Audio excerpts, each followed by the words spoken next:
All right, everyone. Good morning. Today we're going to be looking at I believe it's chapter 12. Should probably double check that before I start talking. Yeah, chapter 12, analysis of variance in your book. I've got a bunch of slides and an example to work through with you. So I will say there's an example in the book that I feel like is really good. I used basically the same example, but I altered the numbers. I just, in talking to some of you, I'm worried that, when I'm doing these book examples that you're just kind of going through and, seeing the numbers and not thinking about the process as much. So I did the exact same problem. I just altered the numbers a little bit. So if you watch the video, read the slides, and kind of check out what I have, and do the practice along with me, and then go and look at the book, you'll see that, it's the exact same question, it's the same procedure and everything, it's just the numbers are different. So I just don't want you to get hung up on memorizing what numbers go where. I want you to, obviously the formulas and the procedures are the more important part. Okay, so think back to chapter 9 when we did hypothesis testing. I'm gonna just kind of streamline things here and use the exact same example. So remember, I used the example of the comparing high school GPAs between marketing and sociology students. Remember, you did a hypothesis test to see if those group means were different using a t-test. Again, this is all just review. But think back, our null hypothesis was that the group 1 mean, the population mean of group 1 is equal to the population group mean of group 2. So in other words, that the population mean for high school GPA for marketing students is equal to the high school GPA mean for sociology students. So that was our null hypothesis is always that they're equal, and our research hypothesis, H sub 1, is that they're not equal. Hopefully that's just review. So we set the hypothesis up, we calculated the test statistic, we compared it to the critical value, so that compared our t-test statistic to a critical value, and came up with a decision whether to reject or fail to reject the null hypothesis. So that's pretty straightforward. Hopefully that's just review. But think about, what if we wanted to compare 3 or more groups? So, when we did the t-testing, we did 2 groups, the GPA of marketing and sociology students. But what if we wanted to compare the high school GPA of, say, psychology majors, or, pick your favorite major, and compare amongst more than 2 groups? So let's say, keep with the example here. Let's say we wanted to compare these 3 groups. Well, we could do it using t-testing and a hypothesis test, where we do a series of 3 different tests, comparing marketing majors to sociology majors, then marketing to psychology, then psychology to sociology. So I could just take these 3 groups and do a series of 3 different t-tests.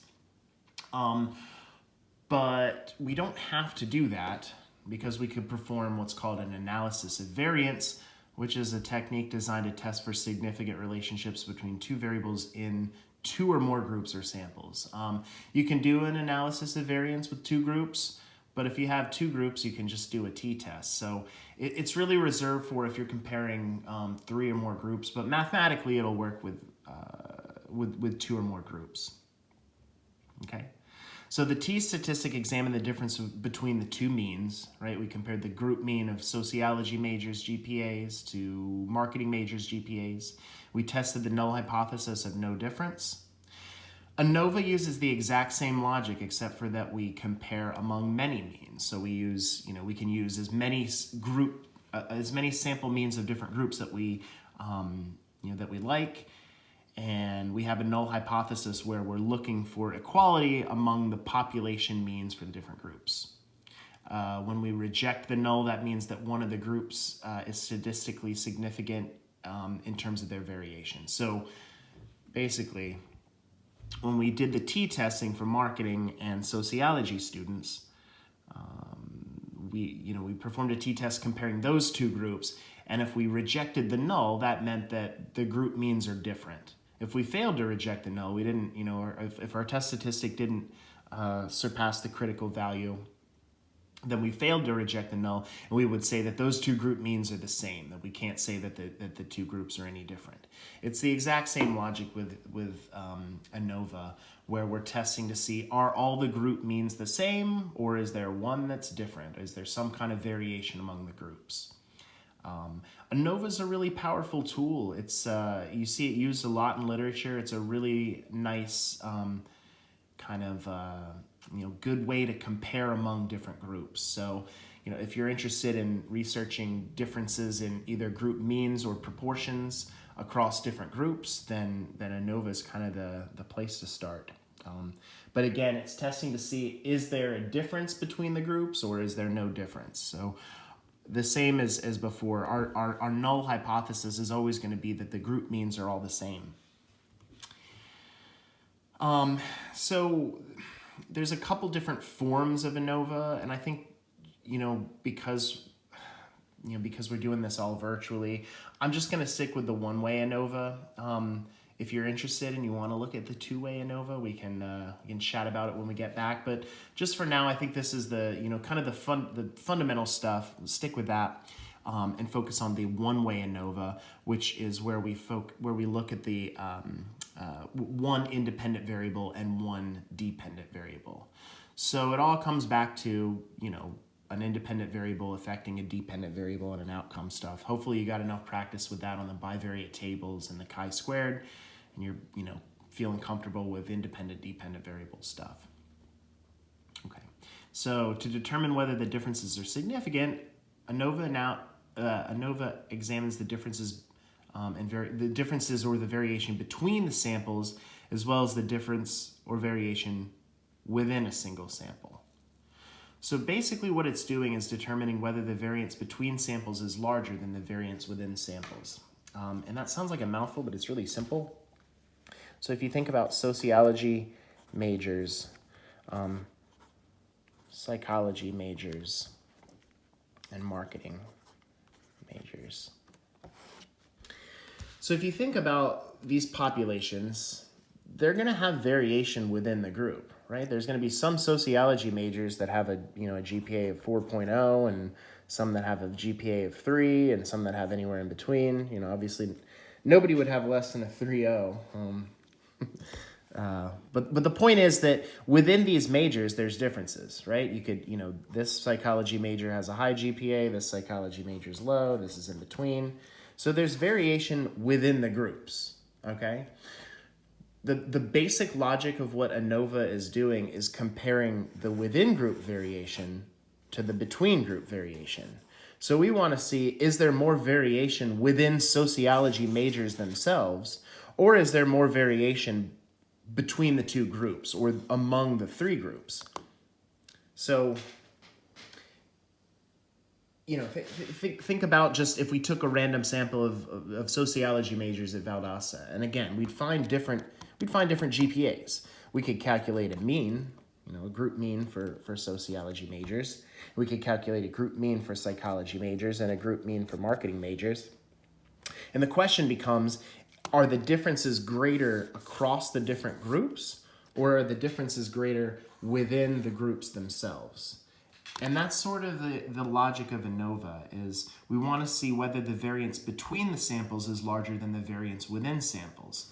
Because if the variance within samples is really large and the variance between samples is either small or not as large as the variation within, then there's really no difference in the groups. The difference is within the group.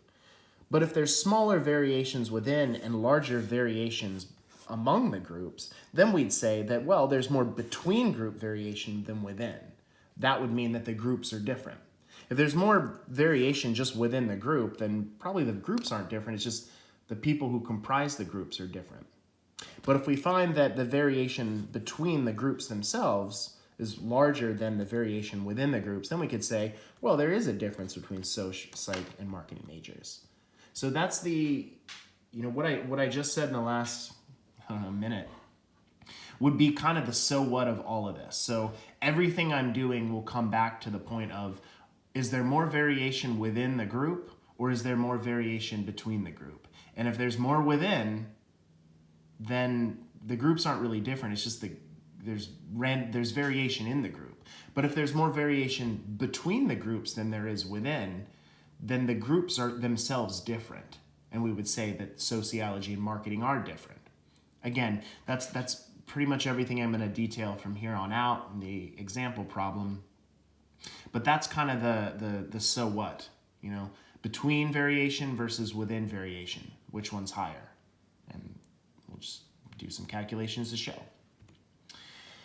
Okay, so the hypothesis testing with ANOVA is the exact same steps, procedures. Hopefully this is, you're getting a little more comfortable with it. Think back to chapter 9 when we did hypothesis testing and we used the Z-test and the T-test, depending on which, what we were comparing. If we're comparing a sample mean to a population mean, or we comparing two group means. Really the exact corollary for chapter 9 would be when we did T-testing comparing two groups. You did the marketing versus sociology majors. Now we just throw in an extra group. T-test we can't do for comparing among multiple groups, we can only do two. If we have multiple groups, we want to compare them, that's when we use the ANOVA and we use a different test statistic. Again, it's the exact same thing, just different curves. And then the same thing with, it should also remind you stepwise of when we did the chi-squared stuff. The only difference with chi-squared is that it's with ordinal and nominal variables. What you'll find is that with the ANOVA, it's with ordinal and interval ratio variables, because we're back to means. With the chi-squared stuff, you were looking at frequencies. So, we're back to means again. So obviously it's got to be an interval ratio variable. Or it could be we could do it with an ordinal variable as well. I'm just going to keep it straightforward and do a nice interval ratio variable for you. Okay, so same steps. Make the assumptions, state the research, the null hypothesis, and select alpha. Hopefully on the homeworks you're getting used to step by step going through this stuff. And you select the sampling distribution and specify the test statistic.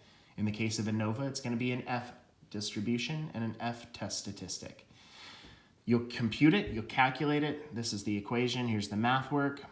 Then you look at your number, you compare your test statistic to your critical value, and you either accept or reject the null. Same thing as before.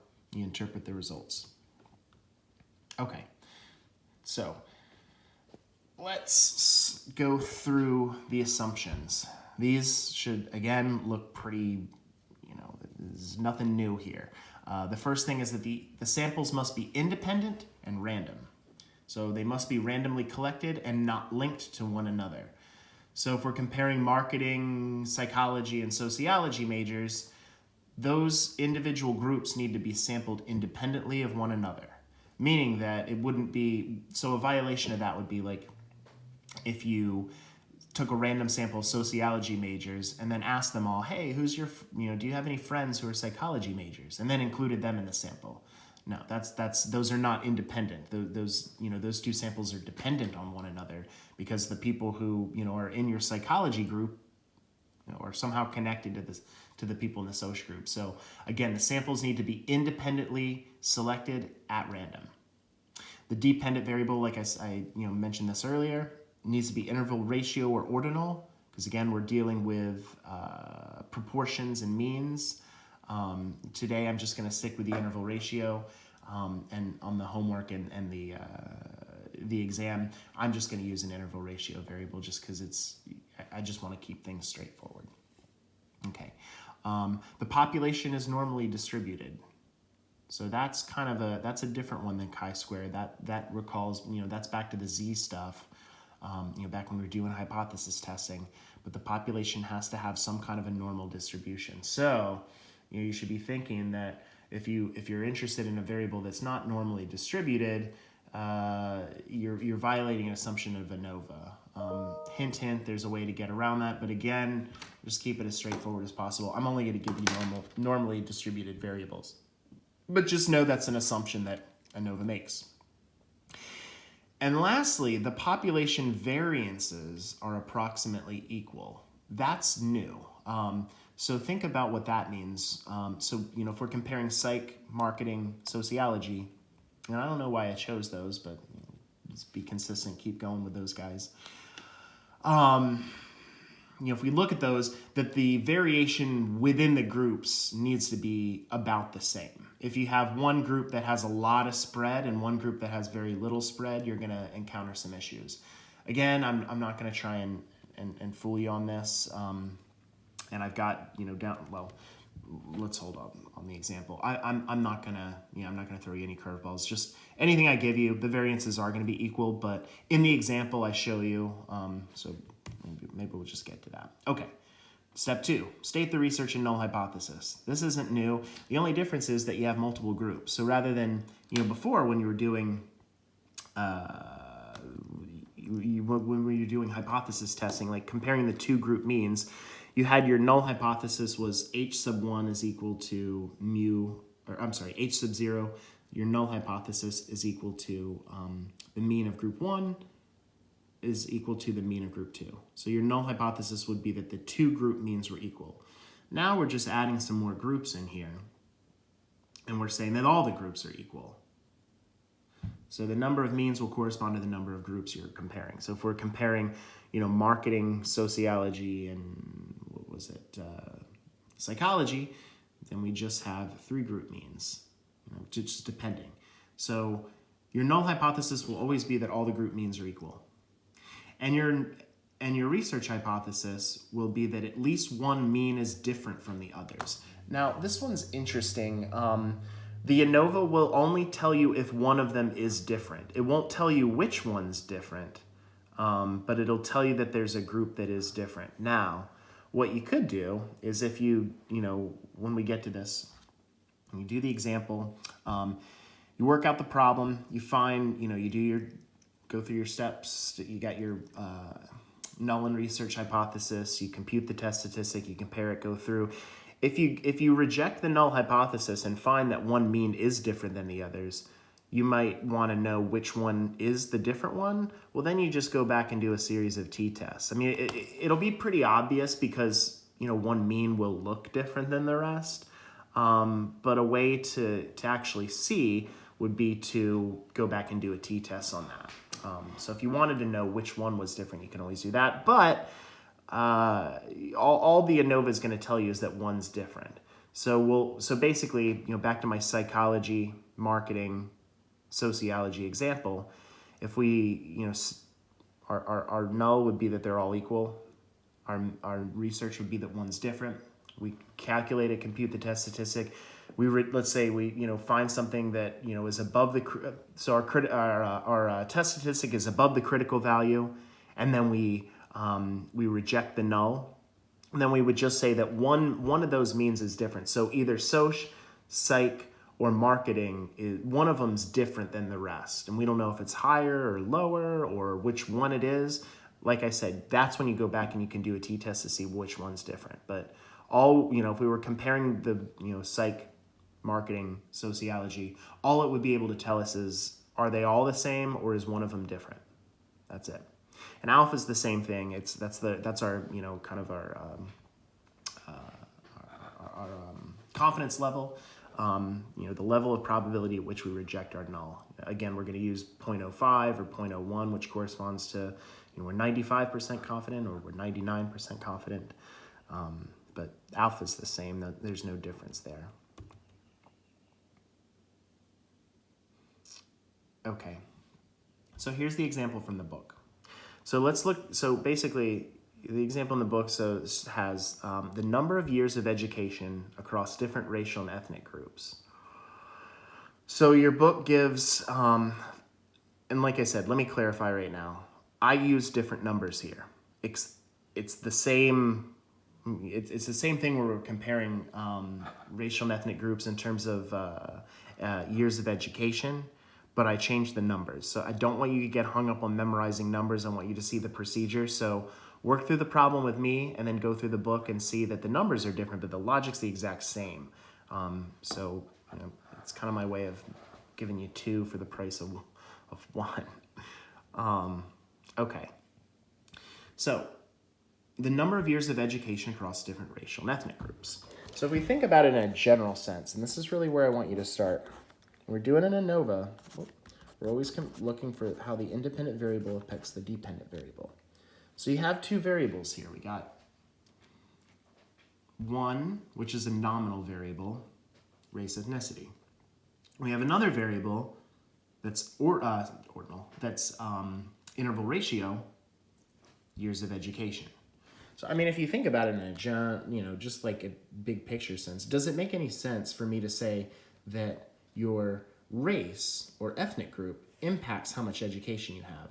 Or does it make more sense for me to say that the amount of education you have affects your race? That almost sounds so silly to say that, hopefully that's clear, that it's really what we're looking for is how race, ethnicity impacts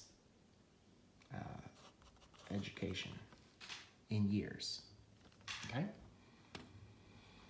And again, you should know that, if we're doing an ANOVA, we're comparing different groups on an interval ratio variable, right?